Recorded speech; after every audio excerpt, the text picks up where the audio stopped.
Hey guys, it's the Captain here on another episode of The Captain Meets, and of course, look who we have got today. Neil. It's in the most glorious colour combination that we've ever had on the show. When you get a purple guitar, if I wore black my whole last tour, and if I used the purple guitar with a black outfit, you wouldn't see it; it would disappear. I suppose I could have gotten binding; maybe that would have been the solution, but I didn't. So I got to get something to sort of contrast and. Anyway, I think it looks great. Well, look, if you're not familiar with my guest, this is Paul Gilbert, who I guess there was a bunch of guys that came up in the 80s as the sort of pioneers of that kind of guitar virtuoso rock music. You play one metal record and you're metal forever. Well, I wouldn't have said metal, but it's. I'm a Beatles fan, but look what happened. But you were part of that crew.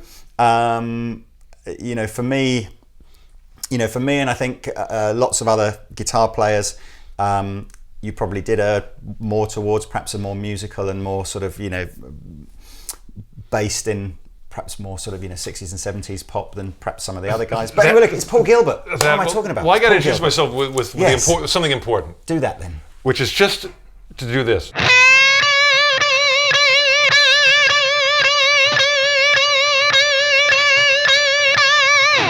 That's just to get me warm though. I got to do it where I have bigger motions, let's see, 1, 2, 3, 4.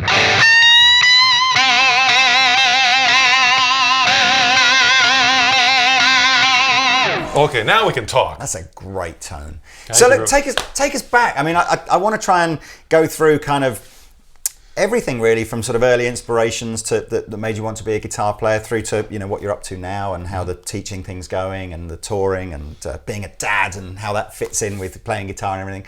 But so back when Paul Gilbert was 5 or 6 years old and just perhaps some early memories of music, what was happening in the world? Well, that's a good question. Thank you.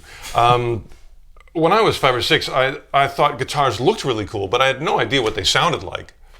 Because all the records I had, the vocals were so much louder than the guitars. If you listen to a Beatles record, you'd hear like the cowbell, the hand claps, and the singing. Big harmonies. Yeah. And everything else. Once in a while you get a riff, you're like...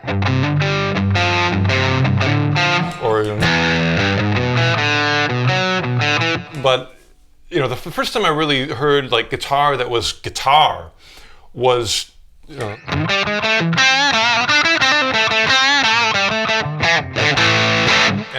it was especially the.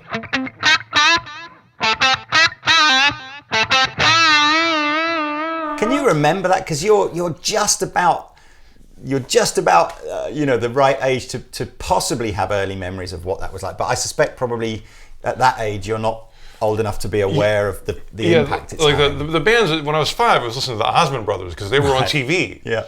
So, and actually the Osmonds had some great stuff, like Crazy Horses. Crazy Horses is a tune, isn't it? But I heard Stairway to Heaven on the radio when it came out. Yeah. And of course, most of the song was a ballad. Yeah. So I was like, somebody singing about hobbits, and then the end happened, and Robert Plant jumps up an octave, and it's I'm like, whoa, what's that part? And suddenly there's this, and it's cool vibrato, and and that really caught my attention. So I bought that album. Yeah. And then heard Black Dog, like I played earlier, and had Mr. Misty Mountain Hop and all those tunes on it. So, this is back when I couldn't afford to buy a lot of records. So, you're 6 years old where you don't really have a job yet. Yeah.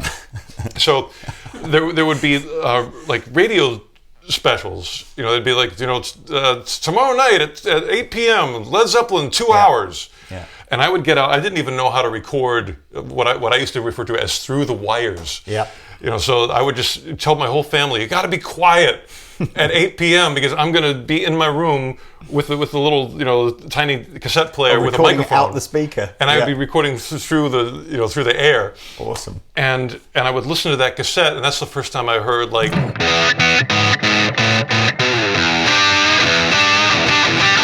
The Lemon Song or the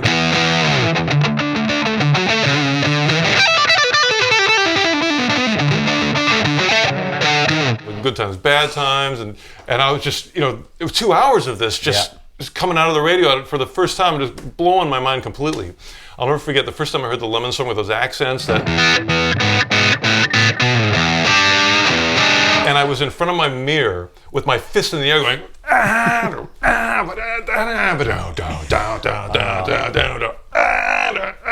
was so into it. And my uncle was, and actually still is, a really great guitar player. And he could bend strings. And my guitar teacher either couldn't or wasn't very good at it. And to be this close to somebody and have them be able to go was like, I got to get that. And he was playing electric guitar, was he? Yeah, well, actually, he had an electric. When he used to visit us, he'd just pick up my acoustic. Yeah. But I could still tell. Yeah.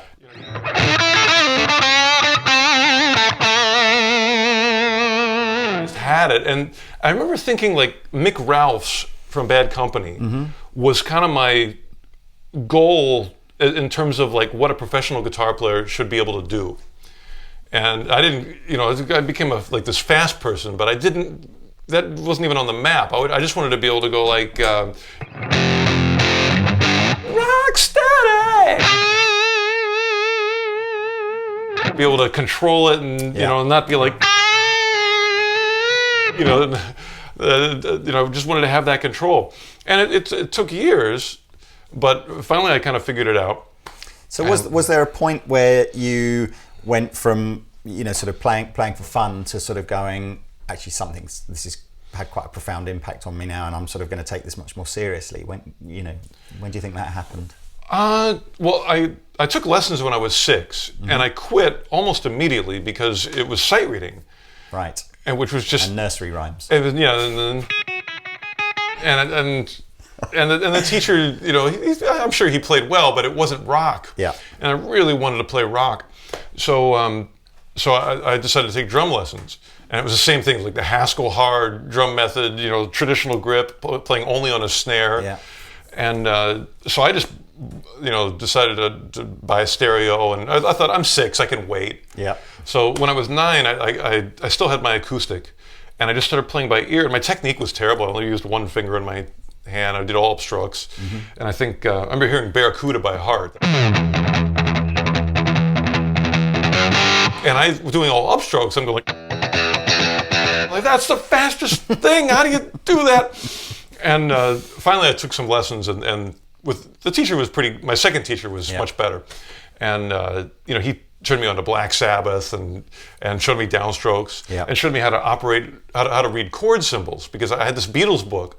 I remember it had a D chord, but I didn't know that the little X's meant don't play these. So I'm playing it, going, it doesn't sound like the Beatles. Right, and finally my teacher, don't play those. I'm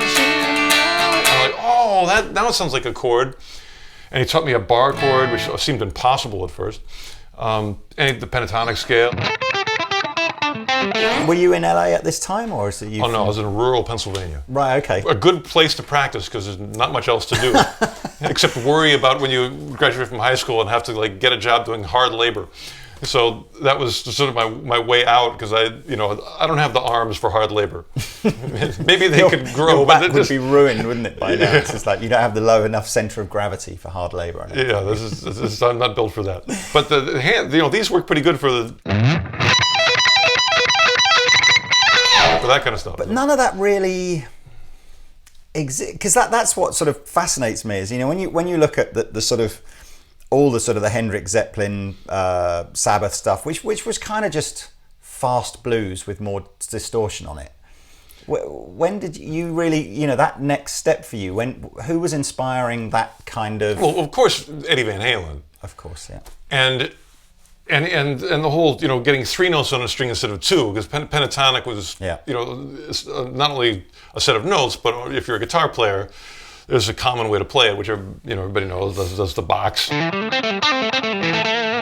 kind of thing. Yeah. But all of a sudden, Van Halen comes out with 3 notes.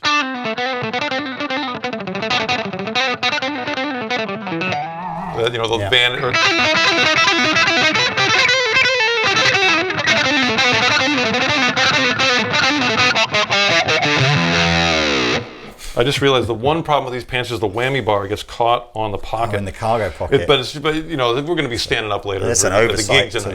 There you go, cargo pant manufacturers. You're going to just lean back. There we go. So Van Halen presumably is coming on the scene when you're in your early teens, I guess, aren't they? Or maybe sort of mid-teens. I think I must have been, like 12, maybe even 11 or 12. Yeah.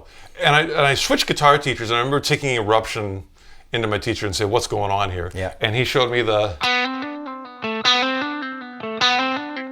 And I practiced that like every, you know... And you had an electric guitar by now, did you? Oh, yeah. I was sounding all right by then. Yeah. But I didn't know, I didn't know this kind of thing. So that was my lick for like 2 years. I couldn't do it all that fast, but I remember we the cover tunes, I'll never forget, we'd do like Alice Cooper, School's Out. It's this, go down, go down, go down. And it was a good tempo to get that lick going, not super fast, but just to kind of get it strong. And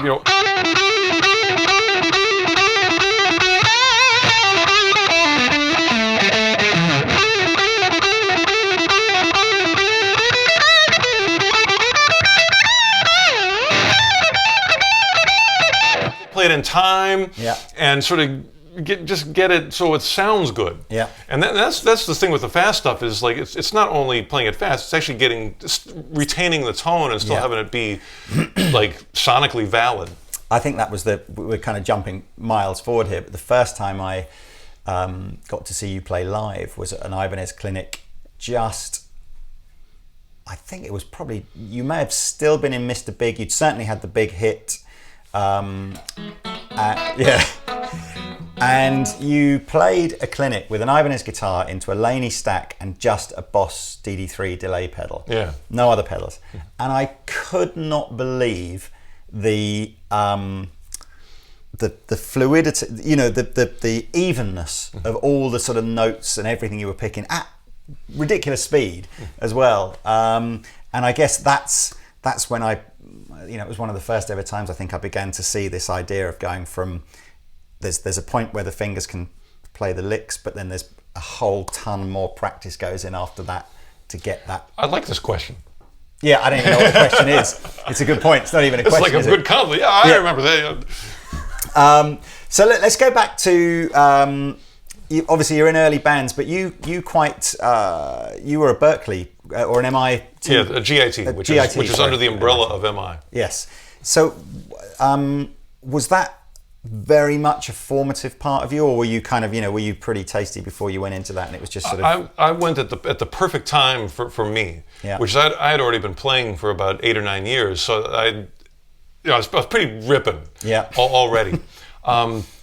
But I had everything I had learned was primarily self-taught and learned from records, learned from playing from bands, which really is the valuable stuff.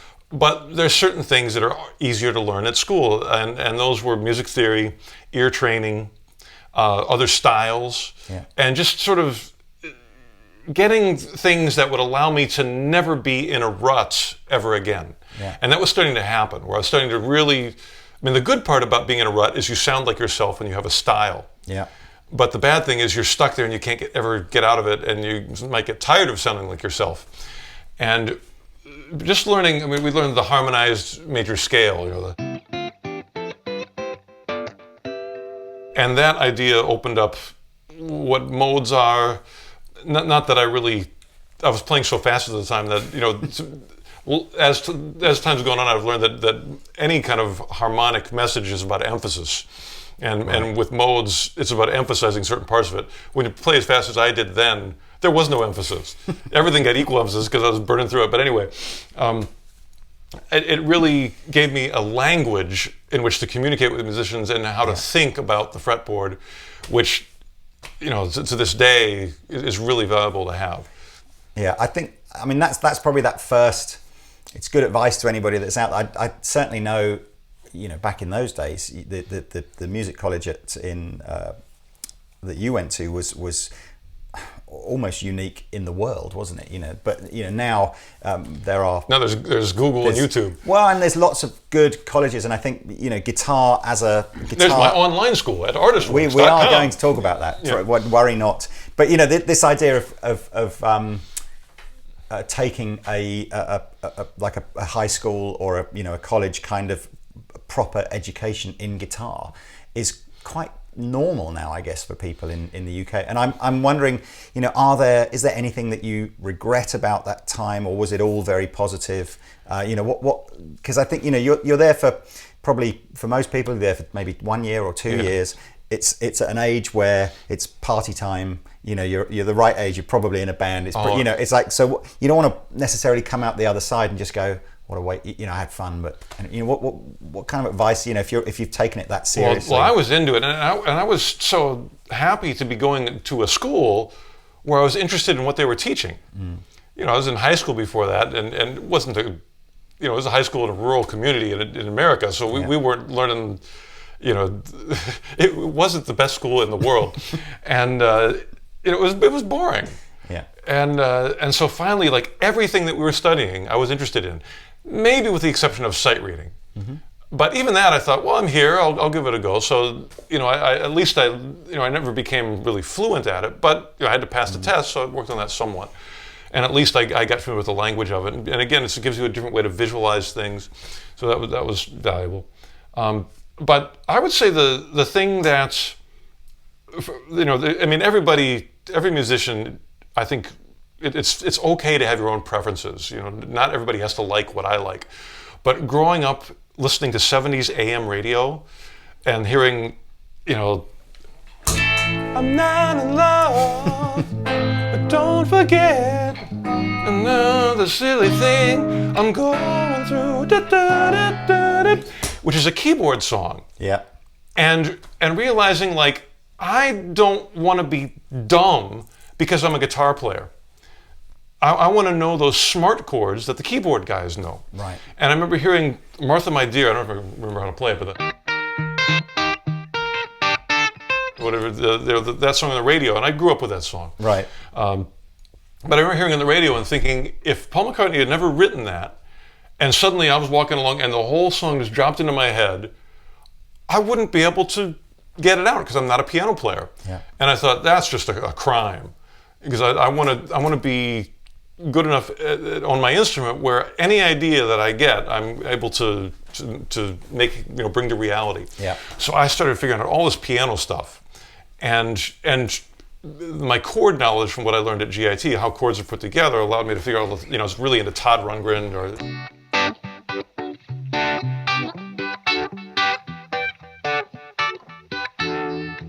or the Beach Boys stuff. I may not always love you, but long as there are stars above you, you never need to doubt it. Make you so sure about it. And that chord, the minor 7 flat 5, which is actually a substitute for the F sharp 7, that I started using for my own song when I was doing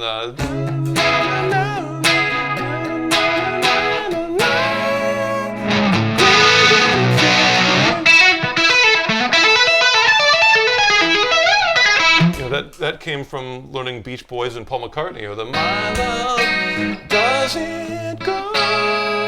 It's even in the same key. That's like the magic A sharp minor 7 flat 5 thing from McCartney and Brian Wilson. It's funny for me. I mean, again, I've gone from being thinking that the most impressive guitar players are the ones with all the chops, to going now, it's all about the chords. It's all about pick the right chords. That's for writing. If you want to be a writer, and there's different kinds of writers. I mean, if you want to play, there's a whole, basically all heavy metal, like past about 1989, I don't know anything about it. Right. And I know there's these, I'll like the band I just played with, my solo band, the bass player. He's a younger guy, so he knows a lot of this, and he's telling me about, like, oh, my sugar will, like, blow your mind. You got to go see him. And I'd listen to it and just go, like, I'm not ready for that kind of harmony. Yeah. Because I'm, just my musical DNA was shaped around the Beatles and '70s AM pop hits. I mean, You're the Captain. The first thing I thought was, and I'm to Neil. Love will keep us together. A Neil Sedaka song. It's a beautiful thing. And the that's the music that I play for my boy. I'm playing him Neil Sedaka song. I want him to know Laughter in the Rain. It's a good upbringing then. What key is that one in? Does it C? I can't. Walking along country road with my baby. It starts to rain, it begins to pour. Is that the right? I see the warmth of her hand in mine. Ooh, laughter in the rain. They're just those kind of changes. I can't begin to. Is your guitar sort of level just at that thing where you're, as long as you can hum the chord, your fingers are just going to what the chord is? I've worked on that. I know. I don't get me wrong. I know it's all because of practice. It's not. It's not some ability that you're born with. And again, before I went to school, I wouldn't be able to figure that out. Yeah. I remember just understanding what a seventh was. Because I grew up with the Ramones and the Sex Pistols, and even although Van Halen was more sophisticated guitar playing, he would just take in a simple chord and arpeggiate it. It's still A minor and G. Yeah. And so to start to learn the sound and how to find it on the neck of a major seventh. I remember when I learned that at school, thinking like there was one Led Zeppelin song that had that. That was at the beginning. Yeah. Some chord and then. And I remember learning that from a Led Zeppelin tune, but I had no idea what it was. And then when I had a name for it and spent a little more time getting it in my ears, I sort of realized, oh, that's Elton John. Benny and the Jets, And it's heavy then. He's got this heavy groove, stomping, and then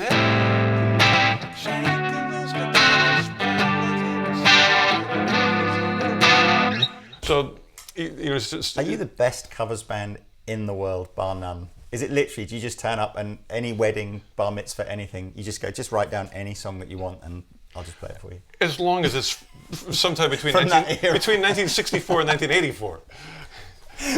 After that, I know a little bit of Queensryche and King's X. Maybe in the 90s, I was into the girl singers. Like I learned Janet Jackson, like Escapade. Or and Katie Lang. A little bit of the Wild Hearts because they were an awesome rock band, and they had great chords. Like that's like a D major 6, I think. Go Where the People Go by Wild Hearts. I remember the band, but again, I haven't even thought about them for 20 years plus. Or whatever, great chords in that band. Cool. So look, let's go into you had a fairly sort of meteoric rise, didn't you, to sort of the spotlight, from leaving GIT and going into Racer X and then Mr. Big. It was gradual but steady. Oh, was it? So it was. I seem to think it sort of happened quite quickly. But what was that time period? Well, it was quickly, but it was not as quickly as like joining. It wasn't as quickly as like Randy Rhoads being an Ozzy and suddenly playing theaters. It was Racer X, a lot of years of clubs.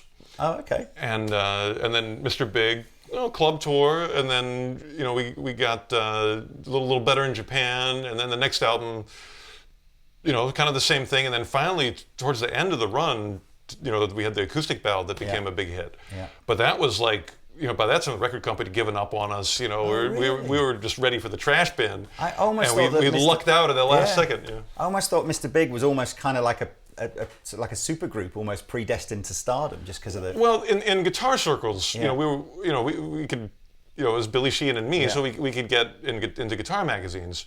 But our goal was global domination. We still didn't really have a hit in terms, on the same level that we didn't have a top 10 rock hit. No, it wasn't like a Bon Jovi or we didn't have a Living on a Prayer or anything like that. So, To Be With You was the first thing, and in a way, maybe the last thing. But it opened up the doors internationally. We did really well in Indonesia and Japan, and we can still go over there and play stadiums. It's amazing. And, again, were there anything during that period that you think, I wish we hadn't done that, signed this, anything that the guys maybe just starting out, guys or girls starting out might just sort of think, oh, that's, wise words. The hair was, I really wanted big hair. I remember showing the Kiss Alive 2 album to my mom and pointing at Paul Stanley and going like, how can I get this to happen? And, so she recommended getting a perm. And I got a perm and I immediately looked like Pete Willis from Def Leppard. And I'm like, yes, this is exactly what I wanted. And you can get perms maybe 2 or 3 times before your hair just gets all gringly. Is that even a word? I'll have to take your word for it, yeah. And it just starts sort of falling off.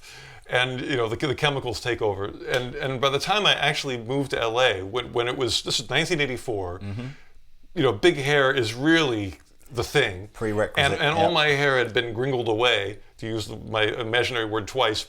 And I remember walking into Guitar Center in Hollywood, and the guy behind the counter, the clerk, was like a lion. Just had this beautiful mane of golden locks, and I remember just going like, oh, I don't have a chance. And it took me like 2 or 3 years to finally get my hair back. And then it was great. We had like about 2 years of Mr. Big, of the big hair. And then Nirvana and Pearl Jam came out, and the big hair wasn't cool anymore. No, not cool. And it's like, I had to work so hard to get this, and now it's not cool. But it's in the end, it's fortunate for me because just genetically, it won't do that anymore. And so it's I have to thank Nirvana and Pearl Jam and all the stuff in the 90s because it sort of made it okay to not to have you don't have to have the leather cape and look like David Coverdale all the time, which is great because I just don't have, DNA was not kind to me in that regard. So it's okay to be me, I guess. I hope so. Well, I suppose if there is a nugget of advice in there, it's okay to be me. Exactly. Is the advice. It's okay to be David Coverdale too. And if I could, I may not say that. I'd be like, you have to be like David Coverdale because look at this. He does have exceptionally fine hair. And I got.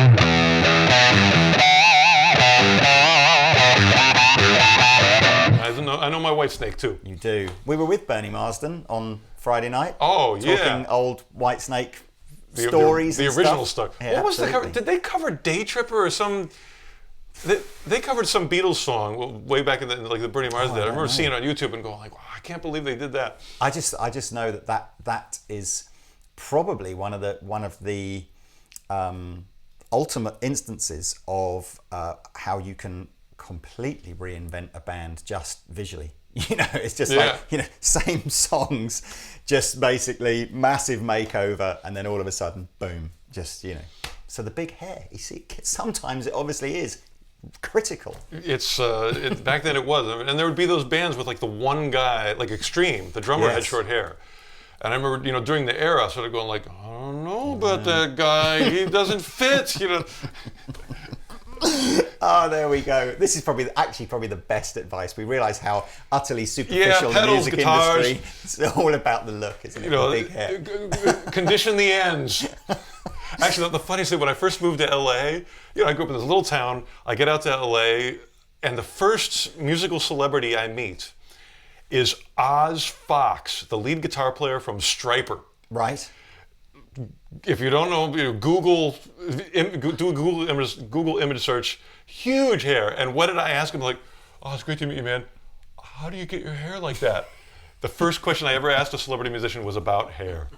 I love it. Anyway, let's go on. So, obviously your journey after Mr. Big, you've had a successful kind of, you're doing lots of promotional work with Ibanez and clinics and stuff like that. And I know you did the G3 thing, which was obviously massive for a time. But when did you begin to sort of think your love of sort of teaching sort of come through, and when did you sort of think to yourself that's going to become a big part of what I want to do? It paid the rent at first. And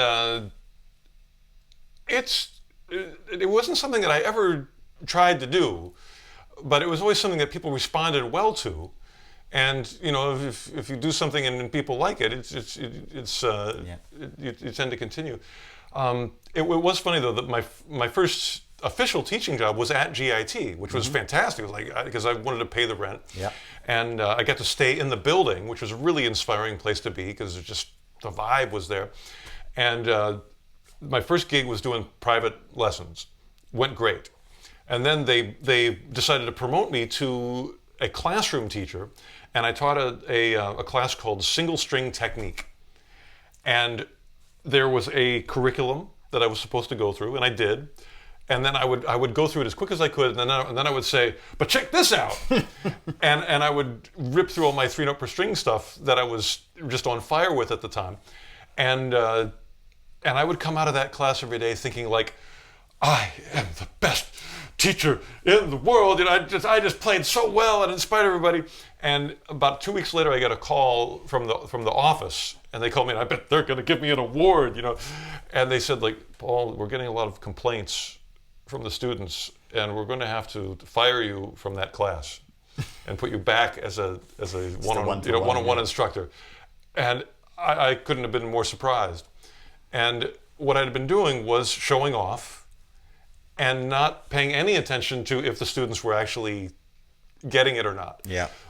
And that was a big lesson as a teacher. The other lesson as a teacher that I had, which was when I was a student of the Japanese language and tried to learn how to speak Japanese. Right. And for the first time in my life, I really spent time with being bad at something. And there are a lot of things I'm bad at, but usually if I'm bad at something, I'd quit right away because I don't want to, it's just no fun. You know, ice skating. I knew 1 foot on the ice, nope. Like a Bambi moment, was it? Where you were just like, they're not going to do that. You know, American football, nope. You know, but Japanese, I really, it's like I'm bad at it, and I'm going to keep going. And so, and I had a lot of teachers, and the thing that surprised me was that I liked to learn at the lesson, as opposed to get a bunch of information and take it home and study it by myself. And that surprised me. I always thought, like, you know, as a teacher, you just load up the student, you know, take all this stuff, go home, and come back with it. And I couldn't do that I mean, when I was 35, when I was studying Japanese, and I did some of that, but I found that I could learn so much more if I studied with the teacher, and they could sort of spot my mistakes on the spot. But mostly I just learned humility. So you're just trying to, so you translate that. One of the things that I want you to try and show me, because you are going to, you were talking before we rolled the camera about how important you're trying to reintroduce the thumb I've got a mission into the playing. It's a mission. Now I would love to, I'm going to grab a guitar. It is my guitar, but a guitar.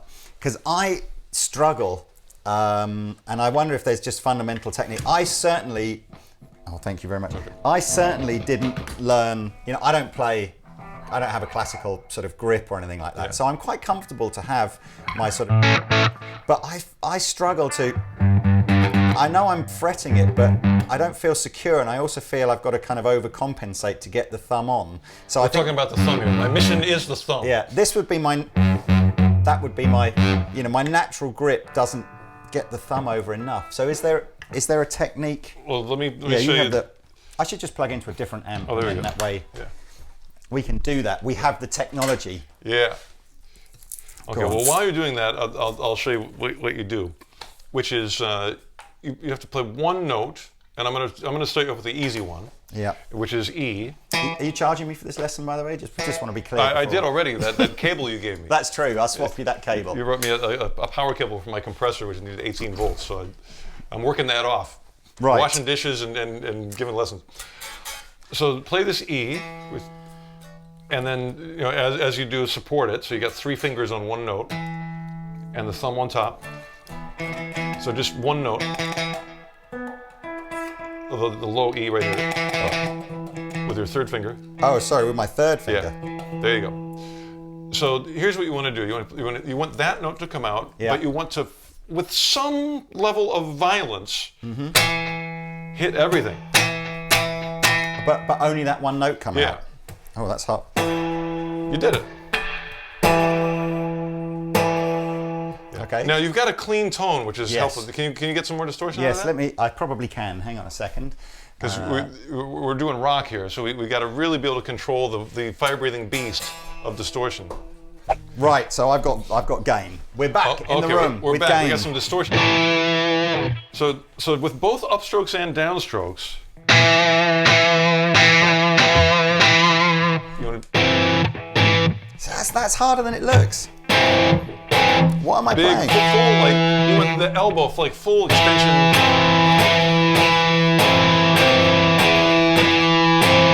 So your ear is telling you what? That I'm hitting. No. You're getting a pitch. Somehow that's getting in there. That's. Oh man, I hate it where I sort of. Yeah,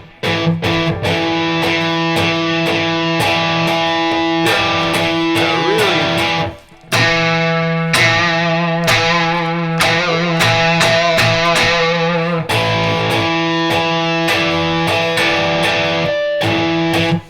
Is it because you're hitting that one string, or are you just muting the other strings? I'm muting the other string. muting the Well, other I'm hitting strings. everything. You know, basically with so this you are hand, I'm hitting going.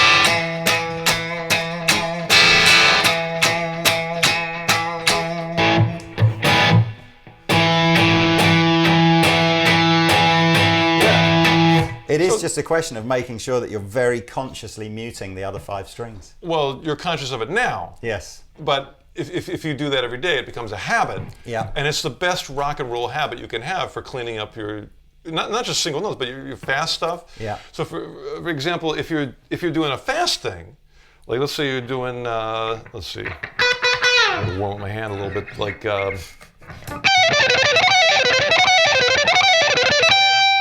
Now I ended on that G note. Listen to the B string.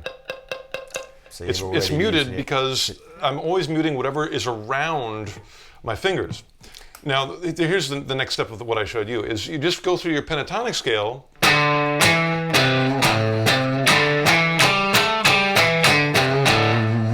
Or you put a chicka in between, like. And you just want to be loose and uncareful. I mean, if you look at any like photos of Jimi Hendrix or Satriani, they're not doing this. Yeah. You know, their arm is up here. You know, you see Hendrix and he's like, you know.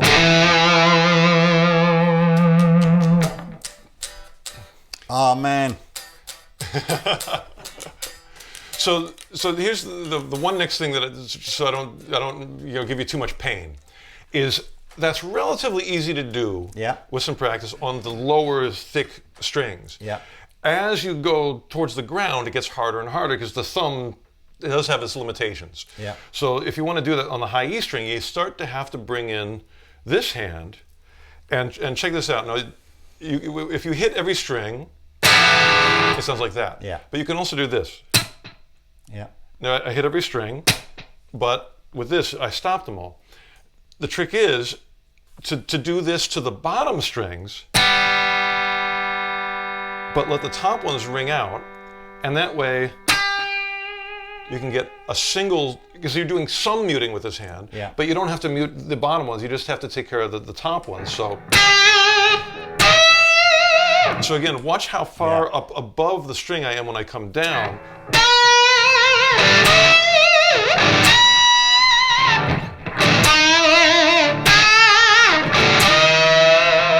And you might get a little bit of that Gary Moore thing in there, but that's good. That's good, yeah, that's good.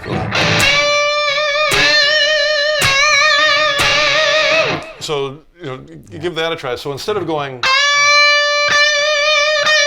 you're going. And can you feel it? Yes, you It's completely. I'm getting all excited here. Yeah, and it's not that loud in here, is it? But it is. That's the word. It's exciting. It's the tone and the guitar becomes. And that's kind of my mission, because from doing so much teaching, there's a lot of this, like and it's just not rock and roll, I mean, we got to do it for Chuck. Yeah, Chuck Berry, Chuck. Chuck, he had the legs out and the moving around, and and I can't do it. I got too much distortion, and he didn't even need that. You know, when you rock that hard, you don't even need distortion. So where can this passion for teaching has obviously led you into a whole, you know, career into the world of YouTube and the Paul Gilbert experience and all that kind of stuff. So, I mean, you know, give it the 30-second pitch for that. You know, I mean, what can people find out? Where can people find out about that? Well, I have an online guitar school. I'm hesitant to tell you about it because I just finished. I don't think I've told anybody this. I've done over 5,000 personal video replies at my online school at a company called ArtistWorks. Right. And I've really enjoyed it, but it's been such a monumental amount of work that I kind of need a vacation. I was like, oh! So I do an average of 3 videos a day for the last 5 years with, you know, that's Christmas, my birthday, you know, weekends, you know. So it's just an insane amount of work, but I do love it. Yeah. And the way the school works is you join up, and you don't have to send in a video, but if you want to, you can send one in. I watch it, and I, you know, with my with my critical eye and critical ear, I figure out what you need to make playing easier and better sounding, and more fun, and rock more. And then I do a video reply, and those are paired together for everyone who's on the site to watch. And the archives are there. You can, if you join up today, you can see the 5,000 videos. There's a search feature, so you know you put in, you know, picking, and you know 1,200 picking videos will come up. And so I'm really proud of. I mean, if today I never did another video again, there would still be an unbelievable amount of information there. But it is. I mean, I know the students there. We've gotten to know each other. The students that have been there for the whole time, and I know them on a first name basis. You know, it's been a fun way to just have new musicians in my life, because you know I might be sitting in the teacher chair, but it's really we're all musicians. We're all just trying to make it rock. And if you're not, that's the thing. Yeah, well, that's a great philosophy to have. And I've always, I mean, I'm not a great student. I think I am.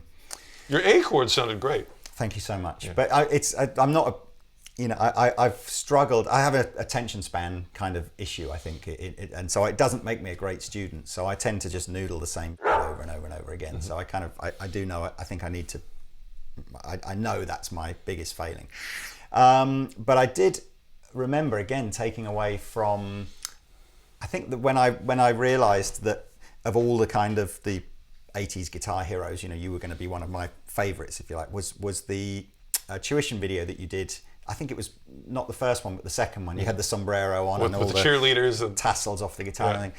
And one of the things that I could take away from that without really feeling like I had to sort of, you know, really pay attention was your approach to breaking up everything rhythmically. And imagine you had like a bass drum, so that, you know, as you're playing whatever the solo or scale or anything or set of chords that you're playing, instead of just, you know, playing to some sort of mix it up, you know. And I think even now I'm still, you know, I mean, that must be a 30-year-old video, isn't it?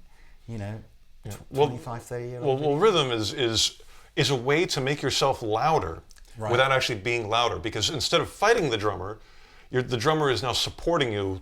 You know, when he hits that snare, it's lifting your note up because you hit it at the same time. Yeah. And of course, you can play in between it too. So I'll give you one of my favorite rhythm lessons. Highway to Hell. Have you heard the song? Yes. Okay. It's a complicated rhythm. It starts in the and of 3. 1 and 2 and 3 and. And so does Beethoven's Fifth, by the way. 1 and 2 and 3. You know, so. But anyway, the and of 3 is a great place to start. Right. And it actually ends on there's a long time before it actually gets to the 1. But anyway, your rhythm 1 and 2 and little sets of 3, like 1, 2, 3, 1, 2, 3. So assuming you've heard that song a million times, like most rock guitar players have, you know, first you play the rhythm. You make sure you can stomp it. 1, 2, 3.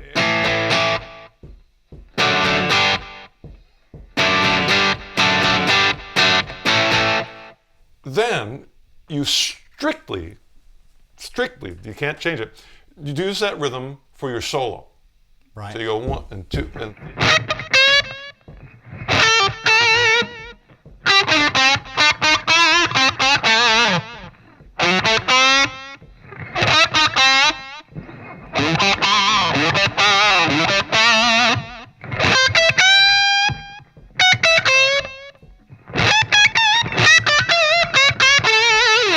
You can still bend and vibrato, but you know the attacks. Yeah. And you can sustain, or it could be short, or it could be long, but the attacks have to be. And anybody I showed that to, when they try it, they'll go like. And it's like, no, that's not the same rhythm. Yeah. So you got to have this rhythmic target. Yeah. And you got to hit it, and that's just it doesn't have to be that one, but just having any rhythmic target. And being able to accurately hit the bullseye every time. Yeah. That's great. There's definitely, there's something engaging about you that I suspect has, meant that you've been a successful teacher. Because I'm not, I'm sitting here thinking, I'm going, I need some lessons from Paul. It's like I've sort of forgotten about the interview and I'm just thinking I'm having my own little private lesson here. It's very, very cool. Look, I'm conscious of the fact that, that there's a time, time is pressing on, and I do want to just talk about gear. I know everybody's a huge gear junkie that watches this show. The most important gear? Yes. Leathery fingertips. You got to get those calluses. When I'm at home, like I'm a new dad, so sometimes I don't have time to practice. Yeah. When I've got 5 minutes a day to practice, here's what I do.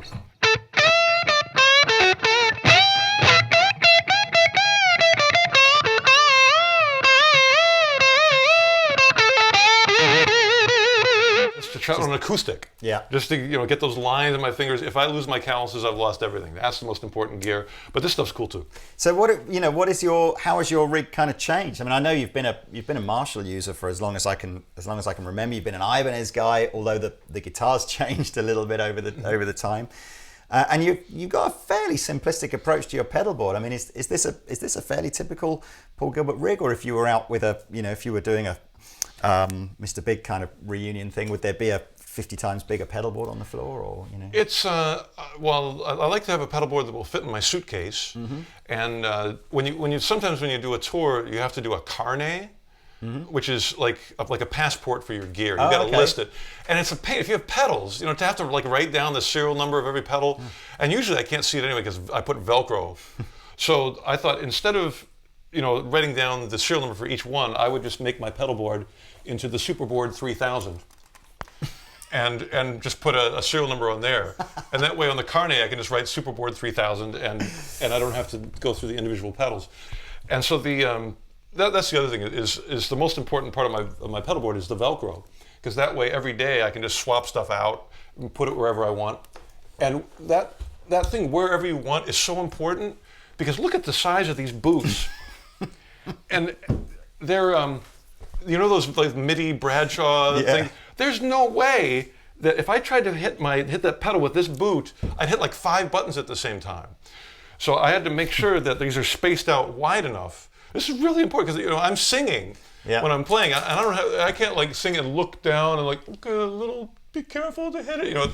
I've got to have a big space so I can sing and I can rock and I can hit that pedal. So this is the ergonomic stuff that's important. What went into? I mean, again, JCM 800. That amp hasn't really changed. The most important pedal. Yeah. Which unfortunately, I wish it looked better. I needed to get them to make a custom one that is the Mojo Mojo. This has been the heart of my distorted, overdriven tone. This through a Marshall.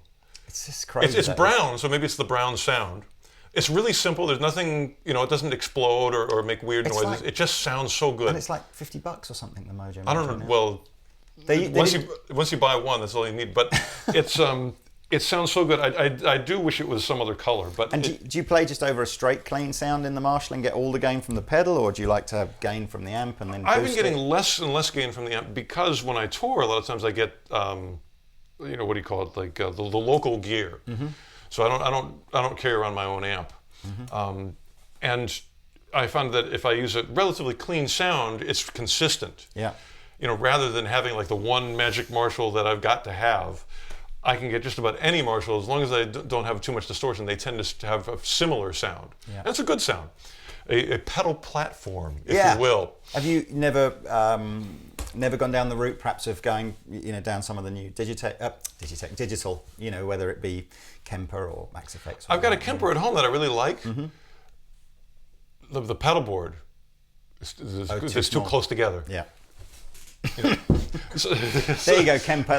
We need the Paul Gilbert signature pedal board. Same number of buttons, just this wide. I just if it has 4, that's fine, but it just have to be wide apart. And or just put them on Velcro. You have Velcro MIDI switches, and then you could put them wherever you want. It'll come. It's really important. And has this board changed much? Because obviously I know you said it changes almost every day. Right, apart from the Mojo. That's just because to keep myself interested. Yeah. Actually, this is really different than the last tour. The last tour, everything was working perfectly. It sounded, I couldn't have been happier. Yeah. So I changed everything. Of course. I've got the Super Drive, which I'm kind of digging. I haven't really tried it loud yet. Yeah. But I just did a Mr. Big album last week, and it sounded great for that. So I've got high hopes for it. And it's got such a good logo with that, lightning bolt on it. I've got a Voodoo Labs Micro Vibe for the kind of Robin Trowery.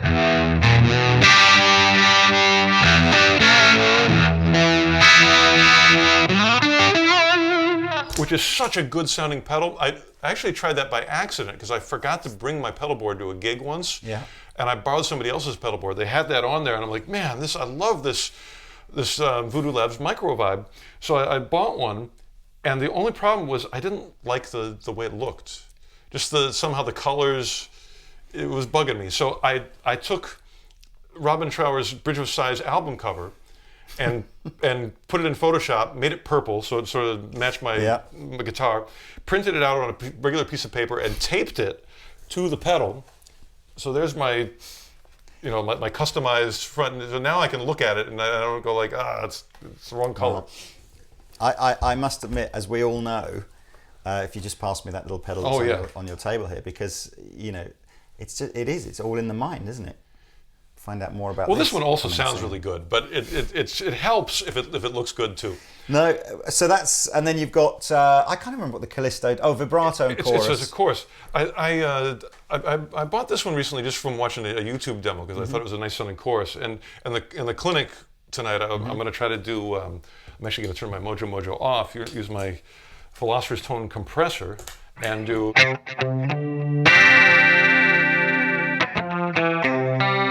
Try to do an old Police song with that real clean sound. It's just nice to have a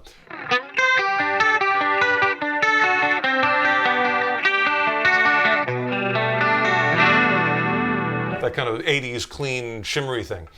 And great. It's actually, not only does it sound good, but it's really quiet. Even with distortion, it doesn't have the hiss that choruses often have. And what I've discovered recently, I moved to Portland, Oregon, and they're my neighbors. There's a few pedal guys in Portland, aren't there? They're like 2 miles away from my house. So I went visited the factory a couple weeks ago, and they had this Bell Epoch Echoplex copy, and I think it sounds good, but I saw it on Eric Johnson's pedal board. Well, there you and I'm like, if he's using one, I gotta get one of these. So. Just get that little bit of slap that you hopefully don't even notice, but it just sort of makes it easier. It's not quite so dry.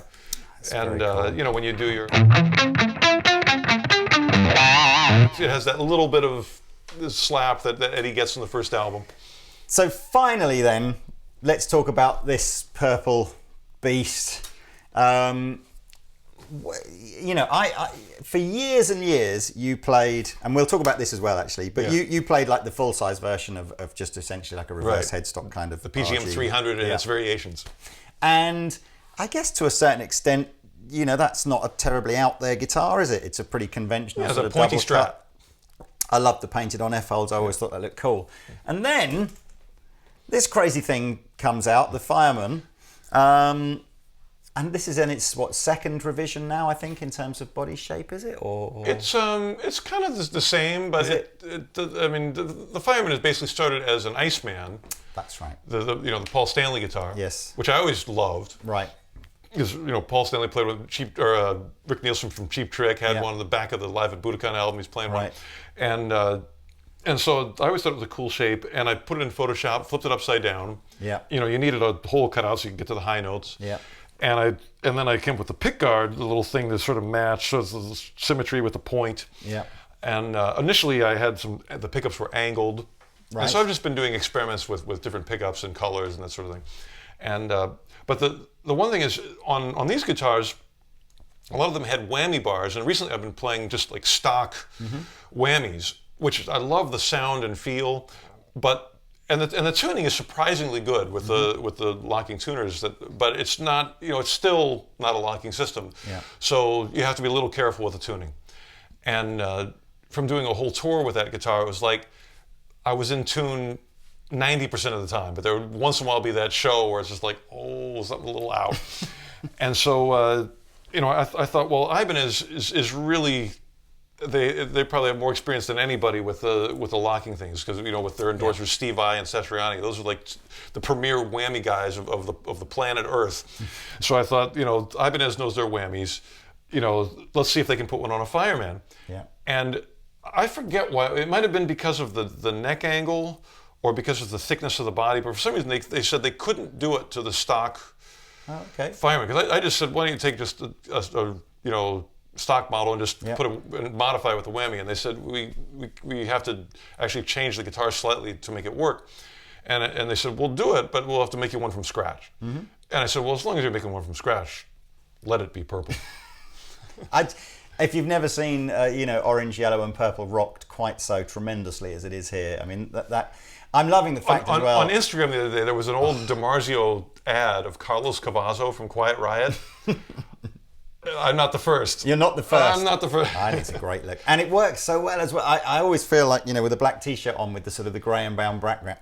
Can't even say it, but you know what I mean. Yeah. I'll be back to black, but this is just you get once in a while. It's spring, So look, is it? Oh no, and let's you got to hear this, because this will blow your mind. But this isn't just. This is very much part of your philosophy as well, isn't it? Of taking guitar to getting more children engaged with playing guitar, and making it easier for them to learn. Well, I have this one student on my school, and she's actually kind of a YouTube legend. Her name is Lisa X. Right. Oh, yeah, unbelievable fast guitar. She's like 10 years old or something, and can play anything. And I met her in Japan. She's a Japanese girl, and she's not a tall person. She's very, very small, tiny little hands, and just sort of the physically a person who's going to have a hard time getting their thumb over the neck. And as a teacher, that's what I want. I want her to be able to bend those strings and do it. Yeah. And she was playing, a wide-necked Steve Vai model guitar. Yeah. And there's just no way it was going to happen physically. I mean, eventually she'll grow. Yeah. But even then, it's going to be a struggle. So Ibanez actually made her a custom micro guitar with the skinnier neck. Amazing. And that became this. Yeah. It's not only is it smaller this way for the horizontal stretches, but it's also smaller this way. Do that stretch again. What you just did. Was that like an octave stretch? Well, let's make it musical. If you go. This thing I modified this one, so normally it has the 6 strings. Yeah. I modified this with 3 strings. They're in octaves, so you can only do one lick, but it's such a good lick. You just stretch out. You have stretching out a minor triad, and then you got.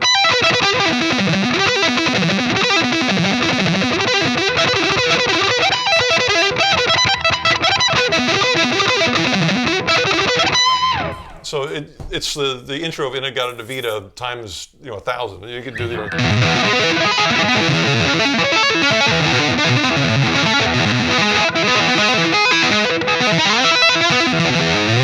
Or we could do the major one.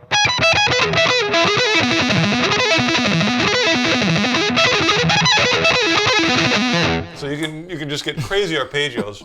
Again, it's like only 1 or 2 licks, but they're such good licks. So live, I put this on a stand. Yeah. I have a little foot switch, so I can switch between my normal guitar and this, and I just go up and go, melt everybody's face, and then. It's fair play to Ibanez as well, because I think, and I can't believe that the electric guitar is 60, 70 years old now, and really right up until.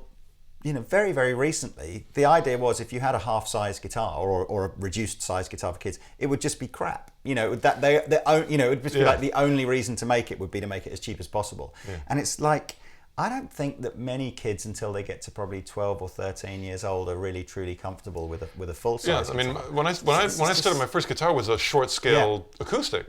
I didn't Right. know it was short scale, but I was Yeah. really happy that it was because I could manage it. But And- these are proper, this new range of Ibanez micros, and if the, there's a couple of different styles. We were saying earlier, there's a super cool Paul Stanley version of this as well, and there's like regular RG ones, and there's tons of different colours and stuff. But this is not about making a cheap guitar, is it? It's affordable, but it's about making a proper guitar. I've been using one. I set one for slide. Because and they're real transportable. Like I put it in a little acoustic Taylor case. Yeah. I can fit 2 of them in there. Oh, so there is no acoustic in there then? No, I use that for this. I thought you were taking an acoustic with you, but it's just got 2 No, you can electrics actually in fit it. 2 of these in one acoustic case. Great. And then on the plane, it's shorter, so you can fit it in the overhead really easily. And they'll let you do it because it's a musical instrument. So I can bring like 3 guitars with me, really easily. And of course, if you set it up normal with just normal tuning and normal 6 strings, the bending is just insane. I mean, this isn't really set up for because it's got the weird string. I've got something really heavy on there, but a normal set of 10s or something, you could it's like Uli Roth times 1,000. It's like having a whammy in your hand. Oh, that's awesome, man. Well, look. It's always a pleasure spending time with you. I'm really looking forward to that. We're doing a Paul Gilbert masterclass tonight, so I'm really looking forward to that. If Paul's ever in a town near you doing these kind of things, make sure you go see him. I'll put links below to where you can find out about the teaching and anything else that you're up to for now.